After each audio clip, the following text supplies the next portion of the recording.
Welcome to Victorious Living with Pastor Charles Cowan.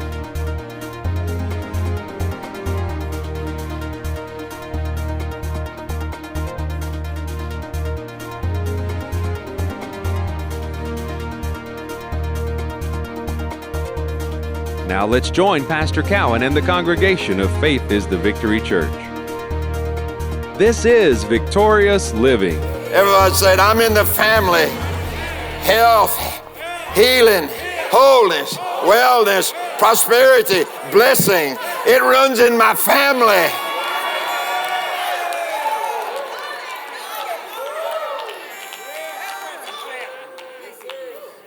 You say, well, what if I'm not in the family? You can get in real quick.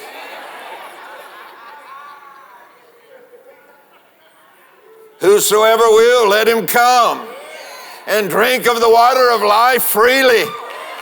If you ain't in, you can get in sitting right there where you're sitting.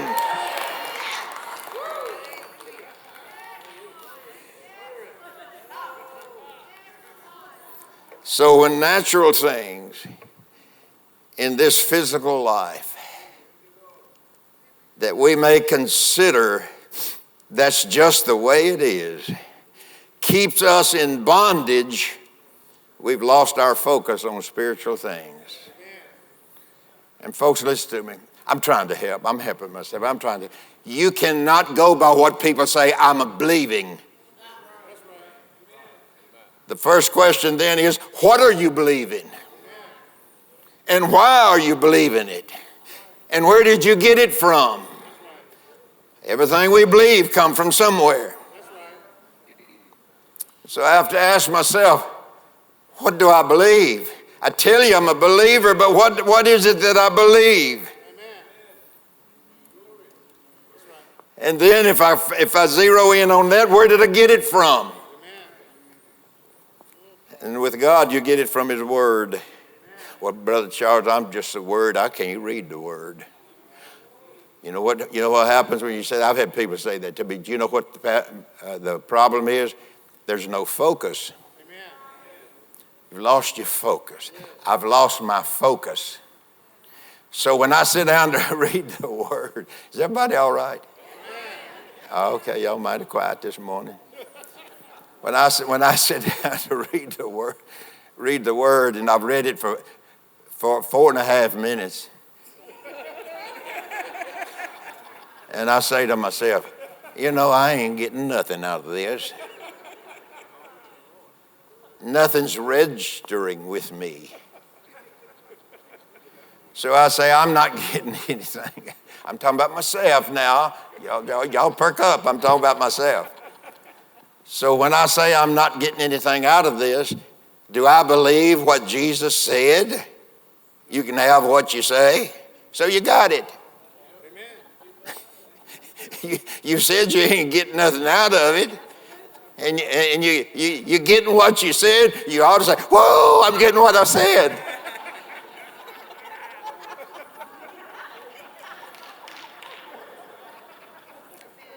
But when that happens, we really don't believe that we get what we say.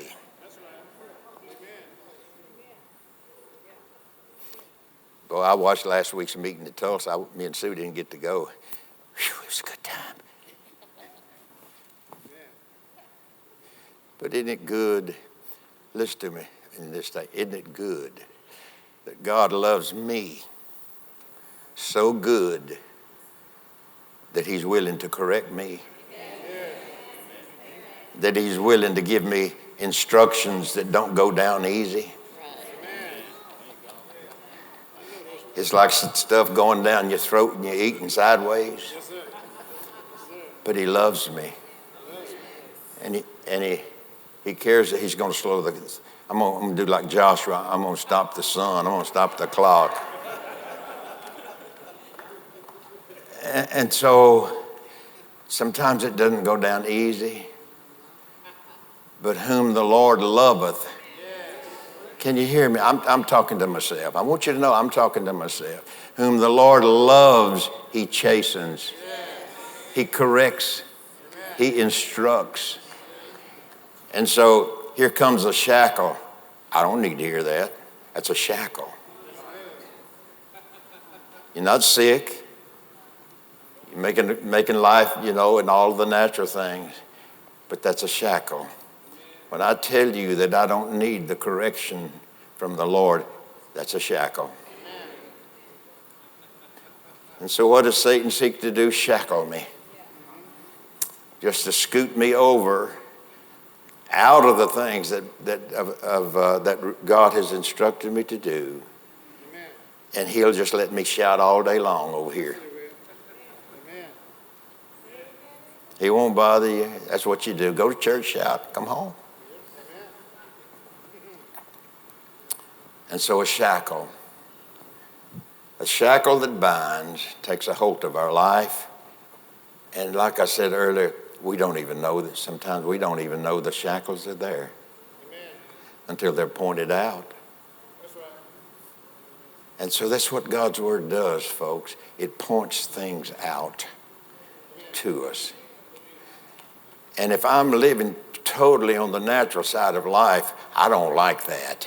I don't like something that points out where I've got shackles. Okay, can I go a little further? Okay. Let me ask you a question. Did you ever let something slip from things that you need to do?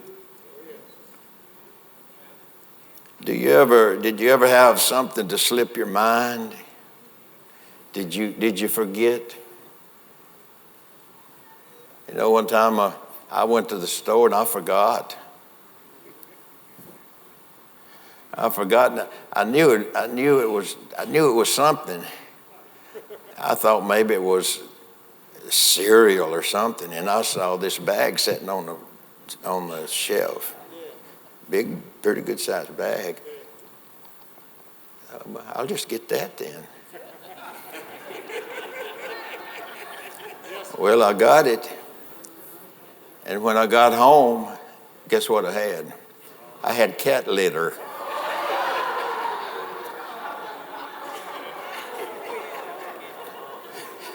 And what, we didn't even have a cat? And we didn't even have a cat.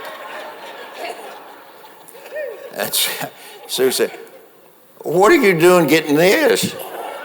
I said, I don't know. She told me what it was that I needed to get, but it slipped.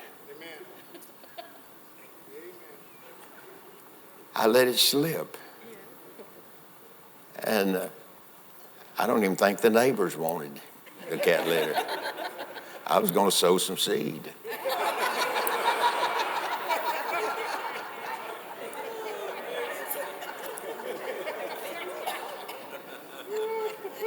And then I thought better, no, if I sow this seed, ain't no telling how many cats I'll get.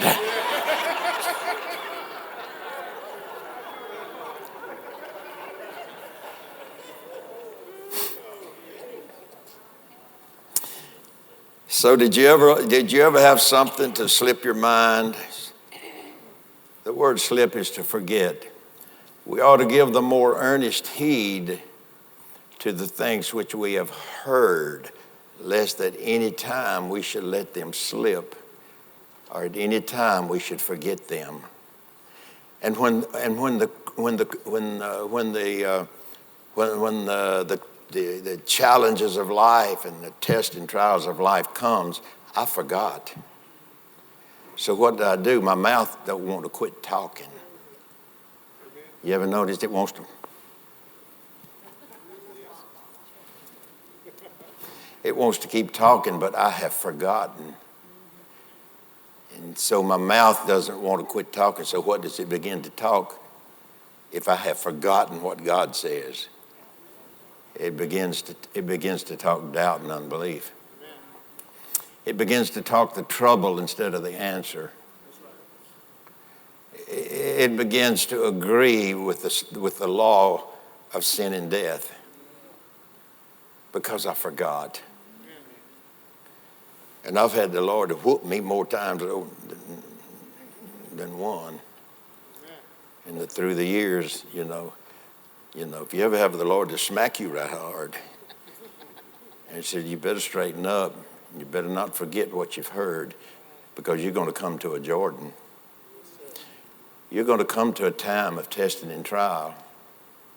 You're going to come to a time that you're going to need my help, young man. I was young then. You're going to need my help.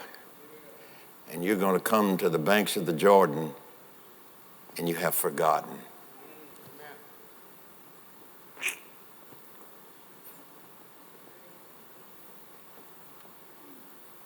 And so what happens? I can't get across the Jordan.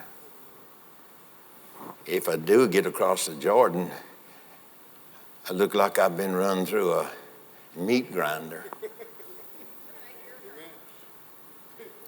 Because I forgot. I let it slip. Paid no attention to what I heard when I read the Bible. Paid no attention to what I heard when I came to church. I paid no attention.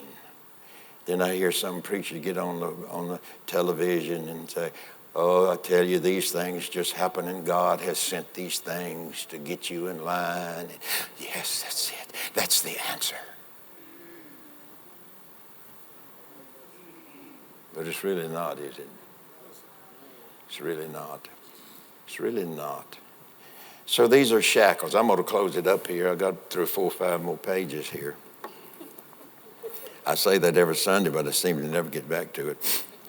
Shackles. No, here. Can you hang on just a little bit? Okay. Well, let's go somewhere that we can hang our hat this morning. If I can find it.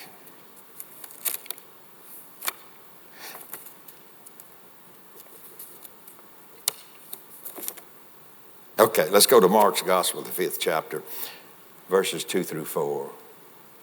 Folks, Jesus is coming soon. It looks like all of the prophecies of old are aligning themselves. Nations are aligning themselves. And you know, I had a person, not too long ago to say, we need to have prayer time so we can change these things that the Bible talks about. Well, if the Bible said it, you're not going to change it. So I'm not focusing on changing anything but myself. Making sure I'm ready when I come to the Jordan. That I'm ready when I come to the Jordan. Okay, I'm going to close it with this, but you just never know how long it takes me to close. Mark chapter 5. And when he was come out of the ship, Jesus is coming over from the other side. And when he was come out of the ship, immediately there met him out of the tombs a man with an unclean spirit. Now, in this case, this man had a demonic spirit. But any spirit of doubt and unbelief and all that one, it is classified as unclean in the sight of God. Amen. Impure thoughts, wrong actions, impure thoughts. You don't have to be demonically possessed. That when thoughts can be anti-God. So if they're anti-God, to God, they are unclean. Amen. So an unclean spirit can make me talk wrong. Amen. An unclean spirit can make me think wrong. An unclean spirit can affect my life. So here we are with this man. And when he was come out of the ship, immediately there met him out of the tombs a man with an unclean spirit, who had his dwelling, this man had his dwelling among the tombs, and no man could bind him. Listen to this. No, not with chains. This demon spirit had such a hold on him that it gave him strength that he didn't have in the natural. It broke the chains. Listen to what else it says. Because he had been often bound with fetters.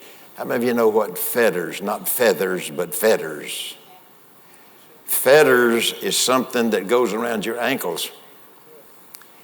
They fit around your ankles on a little chain.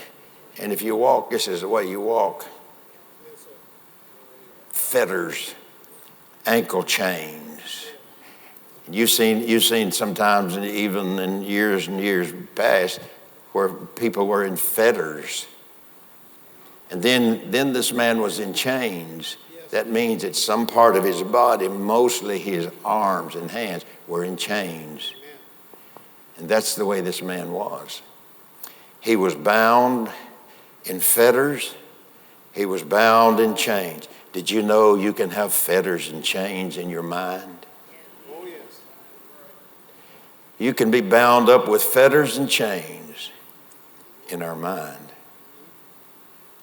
And so this man is bound with chains on his ankles, chains perhaps on his arms, wrist, some part of his body. And so let's go a little further. And because that he had been often bound with fetters and chains, and the chains had been plucked asunder by him, and the fetters broken in pieces, neither could any man tame him. This man was shackled and inhibited. This man's freedom,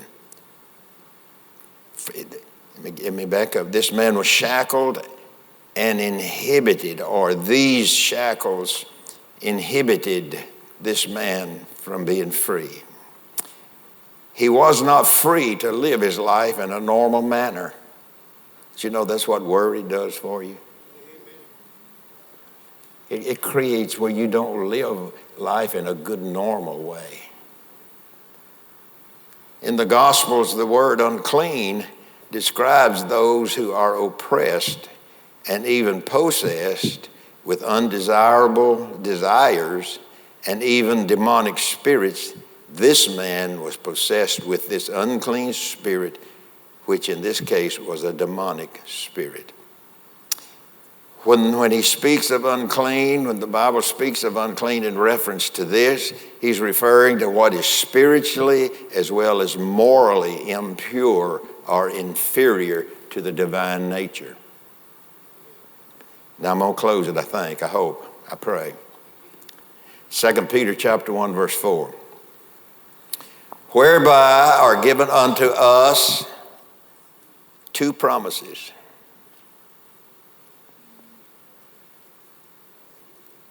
Is that what that says? Whereby are given unto us what? Everybody say that given unto us what? What are the promises of the divine life? Healing, health, wholeness, wellness, deliverance, prosperity. That's what's in that. Whereby are given unto us what? Exceeding great and precious. These promises are so precious to God that he has confined himself to giving them to me if I believe him for it.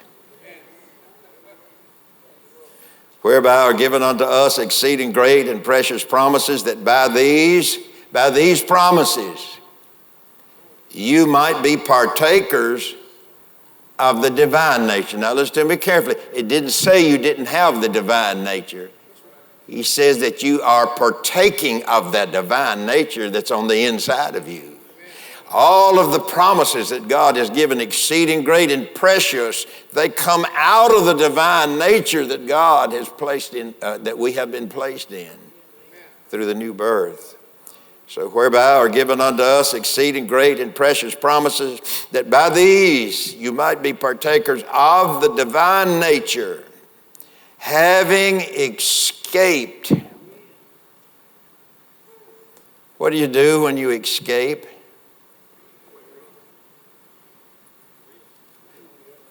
Have you ever been in a crowd of people and they're just talking all kinds of doubt and unbelief? And your need is to escape. Isn't that right? That's right.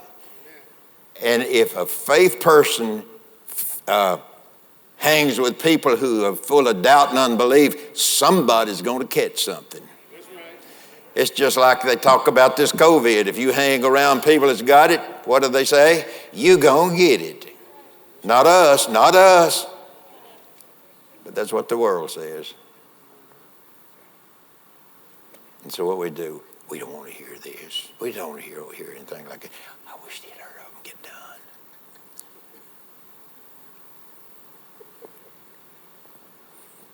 And so we want to escape.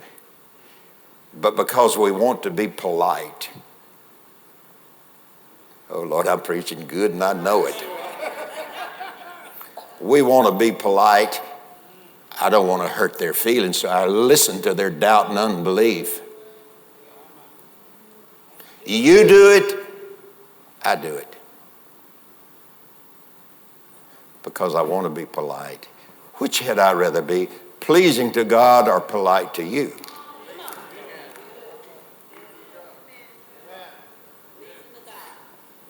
What is the best option? Come on, talk to me. Let's get a little life going in here.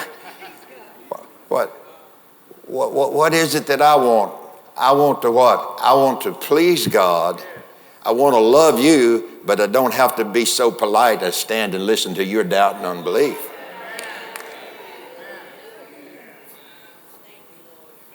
So we go through this, and we hear it and we talk it, whatever. Then we say, but I'm a believer.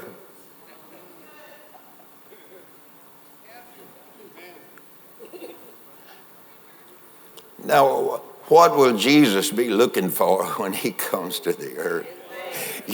I know what you're saying. I hope he's looking for me.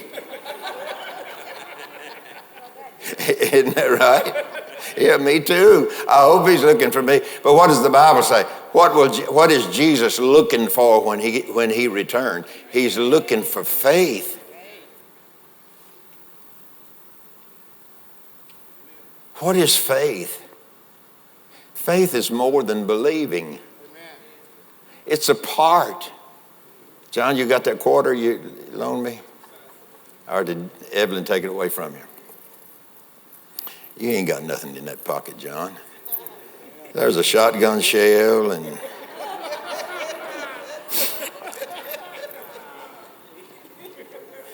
You see this nickel?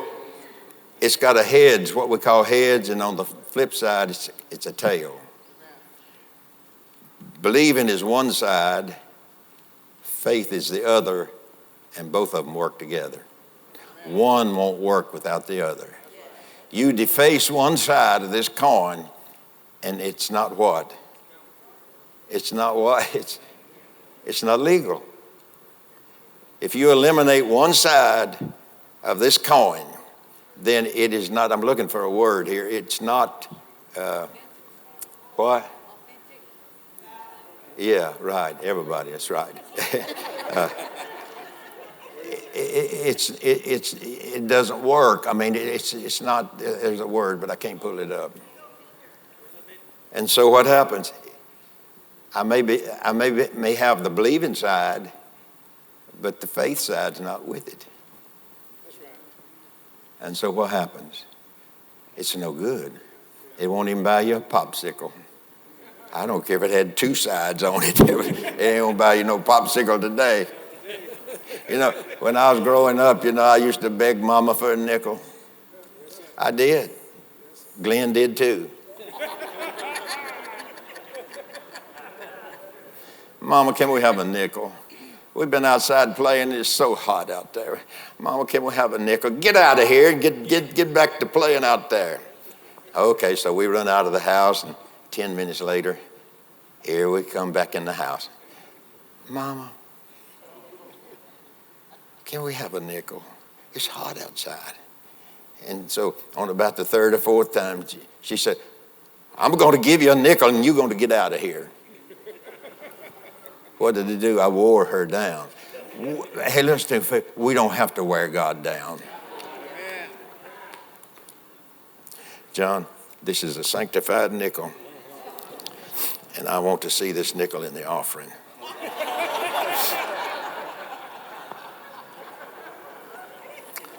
And Evelyn, make sure he takes heed to that. So this man was shackled with an unclean spirit. But in 2 Peter 1:4, and I am closing, whereby are given unto us exceeding great and precious promises, that by these you might be partakers of your divine nature. What else does that say? Having escaped the corruption, the destruction that is in the world through lust. So we got a way of escape. I don't have to let it run in my family. I don't have to let it run in me. I have, by the divine nature, I have escaped. Thanks for being a viewer and watching our program today. We're talking about freedom from the shackles that bind. You know, there's a lot of things sometimes that's in our life as we go through life that we are shackled with. We may not think about it in that particular manner or way, but little things like worry, agitation, hard to forgive people, all of those things plus more sometimes become shackles. They bind us up from really enjoying the freedoms that Jesus paid for and has brought to us because of God's love for us. So we do hope you enjoyed the program. If you'd like a copy of the program, DVD or CD, we'll be delighted to send it out to you, postage paid. So God bless you. Let me pray with you before we leave the broadcast today. Father, I pray for the people, all of those who have viewed. May the wonderful peace of God just encircle round about them, that they would be in the midst of a lot of problems in the world, that they would be in this perfect peace that you have for them, for your people, and we'll thank you and praise you for it in Jesus' name. Thanks again for being there, and we'll see you next time right here on Victorious Living. You've been watching Victorious Living with Pastor Charles Cowan. It's our hope that today's message has ministered to the need you have in your life. If you would like to receive today's message in its entirety, please call 1-800-842-7896. Or if you're in the Nashville area, call 615-226-2145 and ask for the product number on the screen. Visit us online at victoriousliving.org. If you're ever in the Nashville area, come and worship with us. Sundays at 10 a.m. and 6 p.m. and Wednesdays at 7 p.m. From Pastor Cowan and the congregation of Faith is the Victory Church, we'll be looking for you next time, right here on Victorious Living.